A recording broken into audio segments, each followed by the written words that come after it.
మార్కెట్కి వెళ్ళిన వాళ్ళు లింగులు ఇటుమంటూ ఈ 2 పొట్లకాయలు తేకపోతే ఏమైనా మంచి కూరగాయలు పట్టరావచ్చుగా. రేపు వెళ్ళినప్పుడు అలాగే తెస్తాను కానీ ముందు లోపల పట్టుకెళ్ళి ముక్కలు కోయి. వీటిని పొడుగు ముక్కలు కోయమంటారా, పొట్టి ముక్కలు కోయమంటారా? పొడుగు ముక్కలు పొట్టు ముక్కలు కదా, దోసకాయ మొహం దానా. పెద్ద ముక్కలు చిన్న ముక్కలు అంటారు. సర్లే అలాగే అంటాను కానీ వీటిని చూస్తే మీకేమనిపిస్తోంది? ఏమనిపిస్తుంది? పెద్దదేమో ఇలాగుందని, చిన్నదేమో అలాగుందని అనాలని నీ ఉద్దేశం. నాకు తెలియదేంటి? కాదండి, కనీసం నా మొగుడి పొట్లకాయ అంత పొడుగ్గా కూడా లేడని బాధగా ఉందండి. ఏ ఇది పొట్లకాయ కదా, దీనికన్నా పొడుగ్గాలేనా? లోపలికి వెళ్ళి జ్యూస్ చేసి తీసురా. జ్యూసా? ఎవరికి? మన ప్రసాద్కి. మీకు తెలుసు కదా పొట్లకాయ తింటే చిన్నప్పటి నుంచి వాడికి గ్యాస్ ప్రాబ్లం అని. మళ్ళీ ఈ పొట్లకాయ జ్యూస్ ఏంటి? మన ఏదో పుస్తకంలో చదివినే పొట్లకాయ జ్యూస్ తాగితే మనుషులు పొడుగవుతారట. నువ్వు ముందు లోపలికి వెళ్ళి జ్యూస్ చేసి తీసురా. ఎవరదే అవతల పోయాడుకోండి.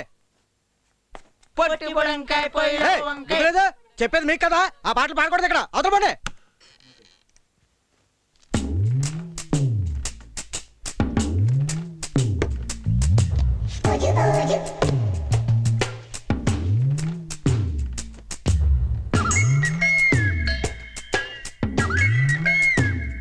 డౌట్ లేదురా ప్రసాద్, నీకు మీ అమ్మకాలు వచ్చినా నువ్వు ఖచ్చితంగా నా కొడుకువే. నువ్వు పొడుగవట్లేదని చాలాసార్లు తిట్టాను రా. తప్పు నీది కాదు, అలాగే నాది కూడా కాదు, మా పొట్టినాన్నదే. అంతేలే నాన్న, పొడుగు పెరగడం పెరగకపోవడం అనేది మన చేతుల్లో ఏముంది? లేదులేరా, నా చేతిలో ఉంది. ఏంటి నాన్న ఇది? పిస్తా మిల్క్ షేకా? కాదురా, పొట్లకే పసరు. ఇది తాగితే మనుషులు పొడుగవుతారు. ఈ వయసులో నువ్వు పొడుగు పెరగడం కష్టమేమో. ఇది నా కోసం కాదు నాన్న, నీ కోసం. తాగమ్మా, తాగు.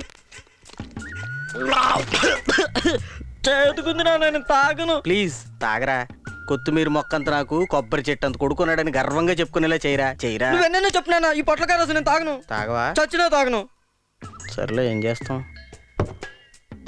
అవును, ఆ డబ్బులేంట్రా? డబ్బులా? అమ్మా, తాగరా, తాగు నాన్న. నాకు అన్నావు కాదు, తాగరా.